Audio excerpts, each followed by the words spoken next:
ընկերների մեջ,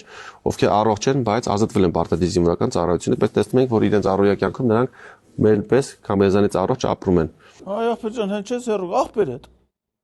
Ախպեր տոնակ ինչ հիվանդ է։ Համ փողաշատ սիրում, դրա համար է նոյեմբերի 7-ին մի քանի միլիոն դոլար կանխիկ գումար գրեվել են վերցրել, իրակա հիվանդ է, հա, դա փողի հիվանդ է, հա, փողի մեռած։ Դրա համար է երևի ազատվեց զինվորական ծախ խեշ տղան պետրոս փող շատ են սիրում։ Սրանք փող շատ են սիրում, ժառանգական է, սրանց հերնել էր այդպես։ Փող սիրում են ախպեր, այս մարդիկ փող սիրում են։ Դե ժառանգաբար անցնում է, էլի։ Թոշակառուի փող կլինի,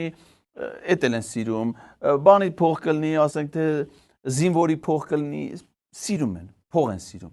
Ու ասենք թե այնքան են սիրում, որ հիվանդանում են ու այդ հիվանդությունից ազատվում են, բան։ Մենք չես ասում, մենք ասում ենք կաշառք մի տվեք, խնդրում ենք, էլի կաշառք մի տվեք։ Բերեք այն կաշառքի փող, օրինակ ամուծեք, որ մենք տանք ադրբեջանցիներին։